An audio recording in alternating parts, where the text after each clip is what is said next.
현관을 들어서자 할머니가 반갑게 맞아주신다. 지병으로 방 안에 누워 계시는 할아버지께 인사드리는 것도 잊지 않는다.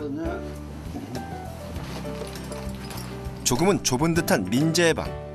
책장에는 민재가 공부했던 수험서들이 빼곡하다. 대학 1학년, 민재는 아직 버리질 못했다. 저녁상을 준비하는 할머니의 손길이 분주하다. 신부전증으로 인해 염기 있는 음식을 드시지 못하는 할아버지. 상을 따로 차리다 보니 식탁에는 민재와 할머니 둘뿐이다. 식사가 끝난 뒤 설거지를 시작하려는 할머니를 말리는 민재. 요즘 설거지는 민재 차지였다. 설거지를 좀 많이 도와주고 그래요? 중학교 때는 좀 도와드렸는데 고등학교 때는 시간이 없다 보니까 못 도와드리고 지금 다시 도와드리겠지. 고등학교 때는 공부한다고 집안일을 돕지 못했다. 부모님이 계셨다면 공부만 열심히 해라 그랬을지도 모르지만 민재는 할머니, 할아버지뿐이었다. 민재 혼자서 이겨내야 했던 일이 많았다. 싼 거 눕잖아요 그냥. 활짝 웃고 얘는 활짝 웃고 얘도 그렇게 싼 거거든요. 민재의 아버지는 민재가 4살 때 갑작스런 교통사고로 돌아가셨다. 민재가 11살이 되던 해 어머니마저 민재를 두고 떠났고 그때부터 민재는 할머니, 할아버지 곁에서 자랐다.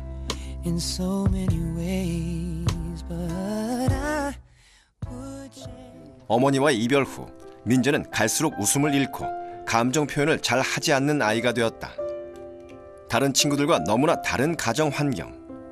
자신의 처지를 비관한 민재는 갈수록 말을 잃어갔다. 민재야 밥 먹어라.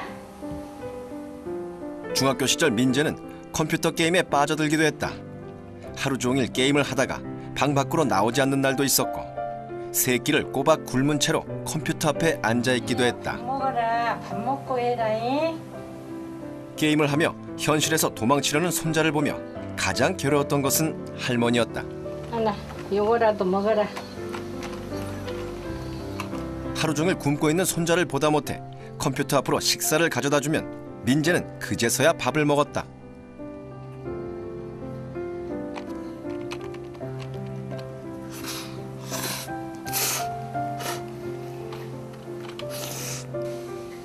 갈수록 심각하게 게임에 빠져드는 민재.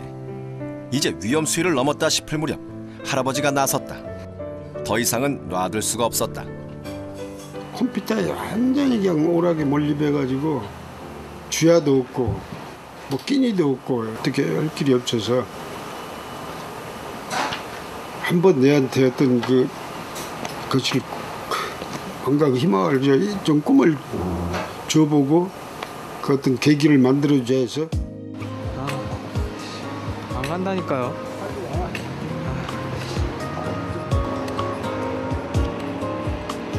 가기 싫어하는 손자의 손을 잡고 나선 길. 할아버지가 민재와 함께 찾은 곳은 서울대학교였다.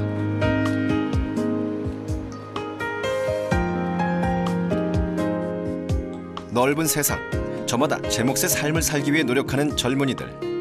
미래에 대한 기대와 설레임으로 충만해지는 기쁨.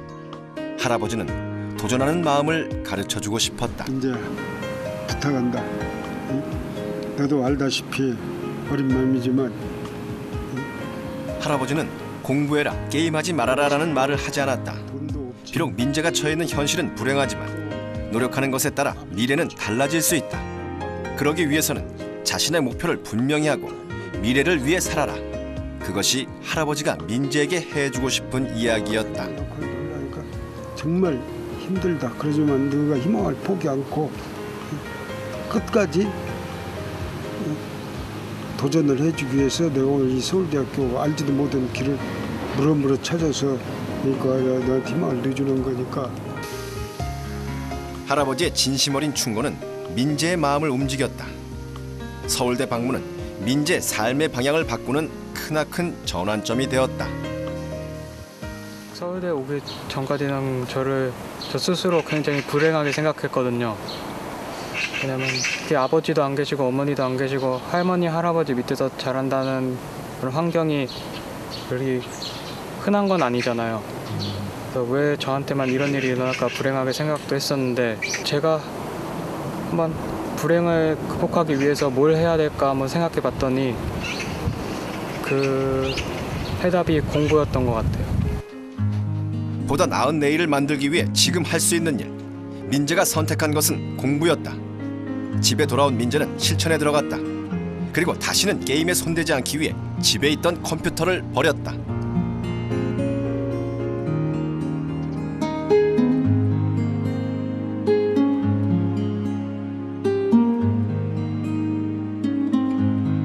이제 막 결심한 공부. 의욕은 높았지만 막막하기만 했다. 공부 방법과 요령, 시험 준비하는 법, 어떤 것을 어떻게 어디서부터 시작해야 할지 아는 것이 없었다. 처음에 공부할 때는 어떻게 해야 될지 몰라서 너무 막막했어요. 과외 같은 거는 가정 형편이 어려워서 꿈도 못 꿔봤고 그래서 교과서만 가지고 교과서를 중심으로 했었는데요. 경쟁심 때문인지 남들한테 좀 더 인정받고 싶어서 교과서를 토시 하나 빼뜨리지 않고 외웠어요. 민재가 선택한 공부 방법은 교과서를 완벽하게 외워 자신의 실력으로 만드는 것이었다. 우선 시험 범위 안에 소단원을 확인하고 단원별로 외운다. 한꺼번에 많은 분량을 외우면 능률이 떨어지기 때문이다. 반복해서 읽을 때는 핵심 단어와 주제어를 먼저 확인한다. 그 뒤 내용과 문장 순서를 파악하며 읽어나간다. 문장을 외우고 소단원, 대단원 순으로 외우다 보면 교과서 전체가 통째로 암기된다. 국회는 1952년 1월에 정부가 제출한 직선제 개헌안을 압도적인 표 차이로 부결하였다. 민주국민당과 무소속 국회의원들은 내각제 개헌운동을 추진하고 그해 4월에 내각제 개헌안을 국회에 제출하였다. 그러자 이승만 대통령의 측근들은 관제민의를 조장하여 백골당과 따빨대 등의 이름으로 야당 의원들을 비난하는 벽보를 곳곳에 붙이며 공포 분위기를 조성하였다. 이어서 정부는 부산 일대에 비상계엄령을 선포하고 내각제를 찬성하는 의원들을 헌병대로 연행하였다. 외운 내용이 모두 다 똑같이 중요할 수는 없다. 암기를 마친 뒤에는 참고서를 이용해 내용의 중요도를 다시 한번 파악한다. 이렇게 공부하다 보면 문제마다 직접 해설을 달 수 있을 정도로 상세한 이론을 알 수 있다. 저는 자신감이라고 생각해요. 예를 들어서 참고서에 있는 문제 같은 거를 풀 때 있잖아요. 그 보기에 대한 내용들을 잘 옆에 적어보면서 굉장히 성취감을 느낄 수가 있거든요. 그래서 그 문제를 단순히 맞고 틀리고를 가리고 넘어가는 게 아니라 그 문제 해설을 자기가 달면서 그 문제를 완벽하게 자기 걸로 만들 수 있는 효과도 있죠. 자, 여기는 아니니까 그 다음에 뭐라는 얘기야? 행렬 A 곱하기 B라는 행렬을 한번 구해. X 마이너스 B는 얼마? 0. 민재의 또 다른 공부법은 수업 시간에 공부한 범위를 바로 그날 2번 복습하는 것이다. X 곱하기 X. 첫 번째 복습은 야간 자율학습 시간. 선생님 말씀을 되새기며 외워야 할 것은 꼼꼼하게 외운다. 두 번째 복습은 자율학습을 마친 뒤 집에서 한다. 같은 내용을 다시 한번 복습하는데 이때는 해당 범위에서 출제된 문제를 풀어보면서 심화된 내용까지 깊게 공부한다. 단지 책을 읽고 외우는 것만이 아니라 해당 범위의 문제까지 풀다 보면 내용을 오랫동안 기억할 수밖에 없고 이렇게 공부한 내용은 자연스레 민재 실력이 되었다. 복습 같은 경우는 그 수업 자체를 완전히 제 것으로 만들어가는 과정이라고 생각했기 때문에 중요시했어요. 또 복습을 하면서 심화된 내용이 들어간 문제 같은 것도 같이 풀어볼 때 그 내용을 완전히 제가 가지고 있다 그런 느낌도 받아서 뿌듯함도 느낄 수 있었고 또 자신감도 얻을 수 있어서 좋았어요. 적극적으로 복습을 활용한 결과 민재는 거의 모든 과목에서 1등급을 받을 수 있었다.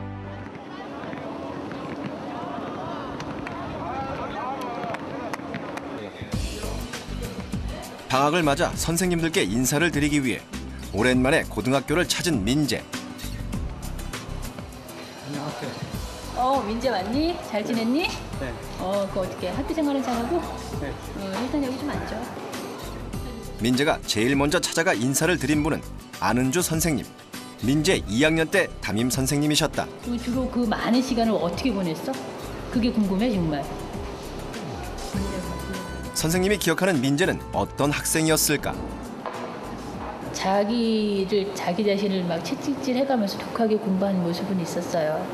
그러니까 담임 입장으로서 그렇게 열심히 공부하는 모습이 보기도 좋지만 한편으로는 그 시기에 조금씩은 누려야 되는 그런 부분들을 누리지 못하고 가는 모습이 조금 안타깝기도 하고. 민재의 남다른 가정 환경을 알고 계셨던 선생님. 선생님은 공부 외에 민재의 친구 관계, 생활 태도까지 세심하게 신경 써주셨다. 고등학교 2학년에 올라가면서 민재에게는 나쁜 버릇이 하나 생겼다.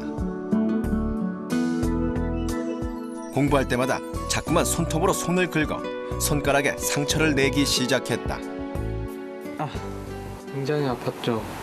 손가락을 뜯는 게 심할 때는 손가락 10개가 전부 다 상처가 나 있어가지고 친구들은 제 손을 보면서 사람의 손이 아니라고 할 정도로 그렇게 상처가 심했었어요.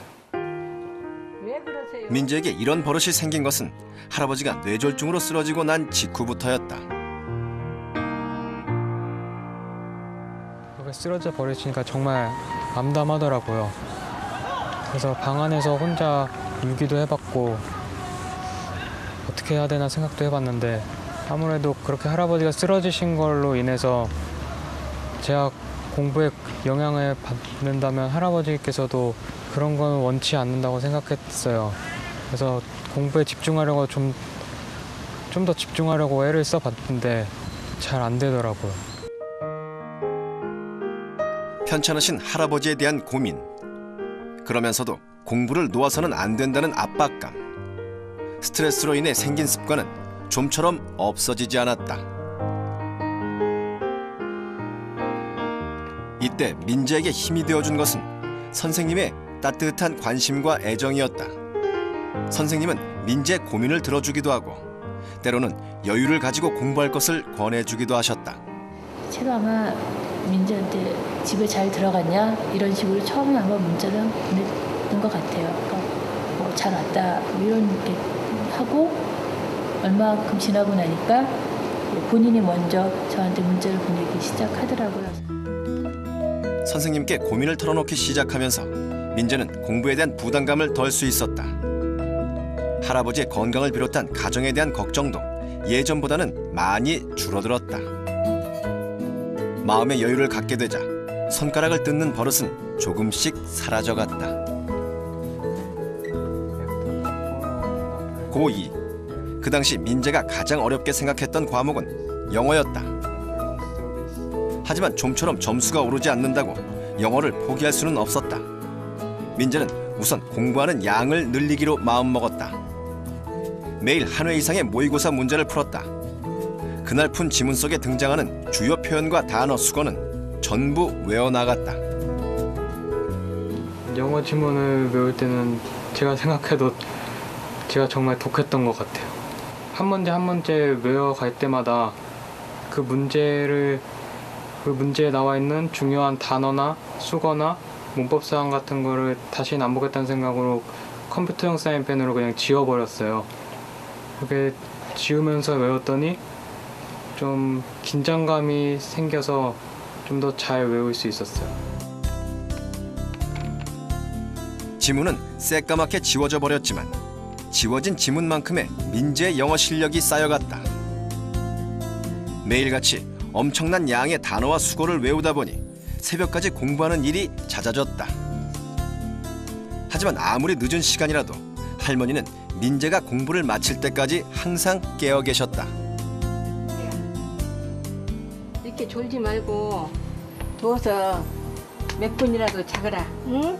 민재야. 시험 기간이 되면 민재와 함께 밤을 새우는 일도 허다했다. 공부하는 틈틈이 쪽잠을 자는 민재를 시간 맞춰 깨워주기도 하셨다. 몇분이라도 누워서 자 그러면 내가 이따 깨워줄게.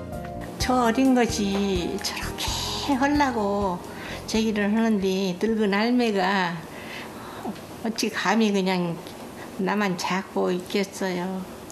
내가 잠이라도 안 자고 저 공부하는데 도움이 되게 그저 깨워두라는 시간에 깨워주고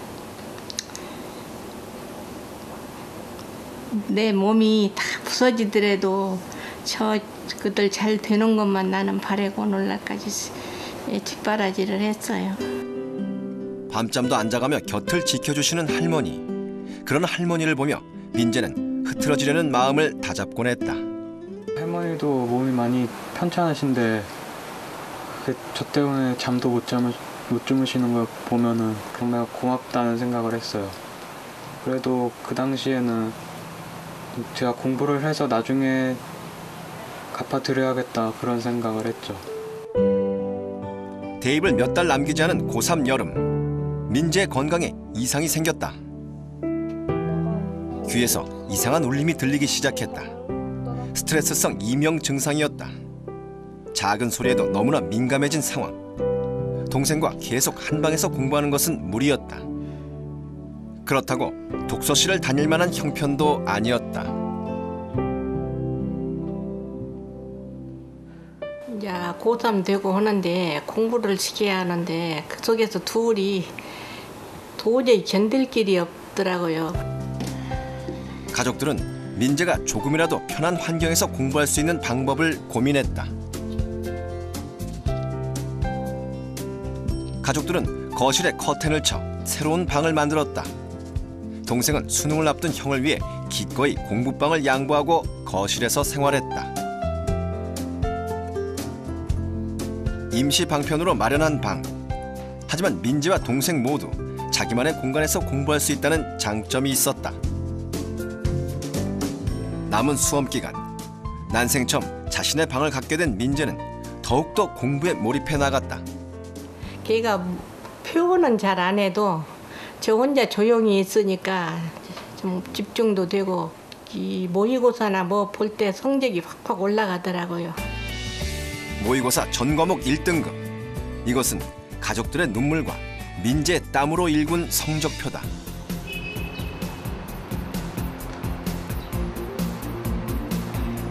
오랜만에 고등학교 시절 친구들과 만나기로 한 민재.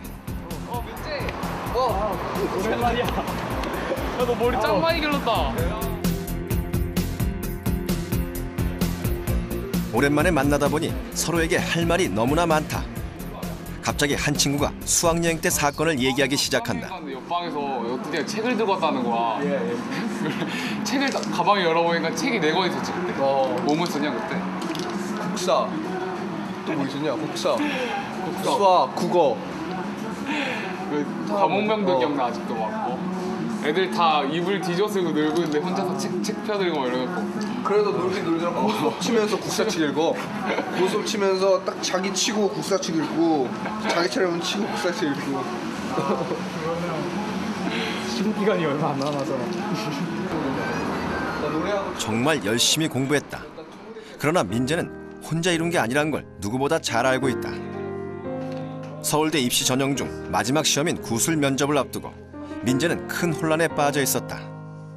학원 한번 다니지 못했고 자신이 제대로 논술 준비를 하고 있는지 점검할 수가 없었다. 면접 학원에 갈 생각이 있었는데 그래서 집안 형편 같은 게 어렵다 보니까 말을 못 하고 있었죠.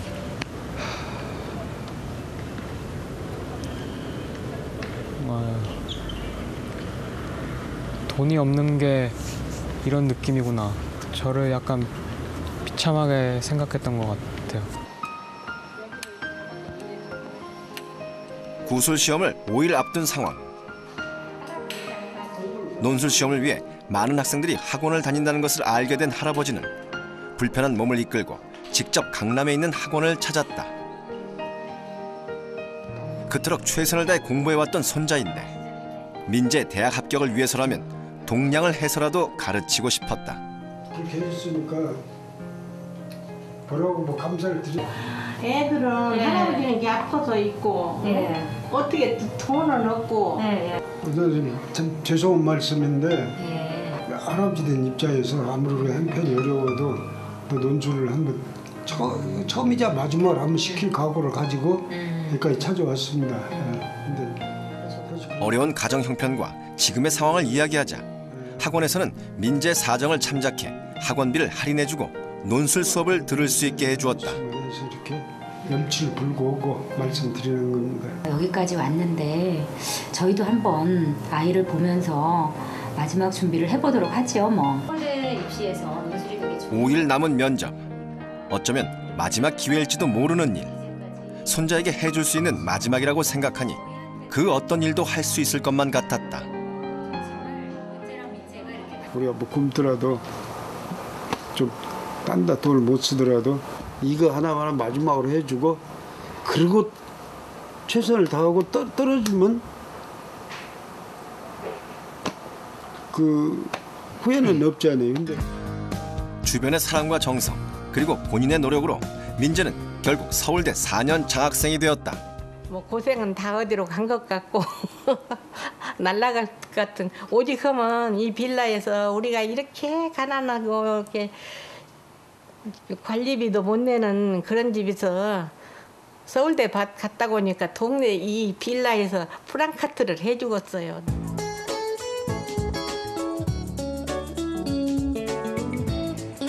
갑자기 민재가 의료기구를 파는 가게로 들어갔다. 지팡이 높아나요 여기? 네, 지팡이 있는데요. 무릎에 생긴 물혹 때문에 언제나 걸음이 불편하셨던 할머니. 지팡이를 짚고 다니신다면 걸음이 조금은 더 편해지지 않을까 늘 고민이었다.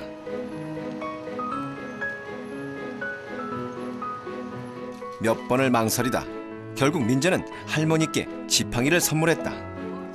한 번은 감사하다는 마음을 표현하고 싶었다. 우리 민재가 아이고 선물 사왔구나 할머니 짚고 다니라고 아이고 사간 거 빠지게도 되어 있고 저게 지팡이를 건네자마자 너무나 환해지는 할머니 얼굴에 진작 사드리지 못한 것이 오히려 죄송스럽다.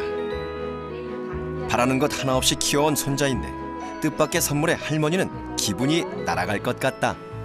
나는 바라는 거 없습니다. 내가 열심히 공부해서 지 앞길 저기 하는 거지 내가 뭐 돈 벌어서 나 호강시켜주고 저기 하는 거 하나도 안 바래요. 여태까지 받은 은혜를 다 평생 산다고 해도 갚을 수는 없겠지만 그래도 최대한 많이 갚을 수 있도록 오랫도록 사셨으면 좋겠어요. 부모님이 계시지 않았고 가정 형편도 넉넉치 못했다. 하지만 민재는 가난한 소년이 아니었다. 민재에게는 할머니 할아버지가 계셨고 공부를 향한 뜨거운 열정과 의지가 있었다. 가정 형편이 그렇게 좋은 것도 아니고 몸이 그렇게 좋은 것도 아닌데 어떻게 보면 그런 상황들을 좀 불행하게 볼 수도 있겠지만 또 다른 한편으로는 그런 상황들이 저를 여기까지 이끌었다고 생각해요. 그래서 저는 어떤 어려움이든 그걸 자기가 극복할 수 있다는 의지만 가지고 있다면은 그 불행을 행복으로 바꿀 수 있을 거라고 생각합니다. 불행을 행복으로 만들기 위해 공부를 선택했던 소년. 때로는 힘겹고 고단한 순간도 있었다.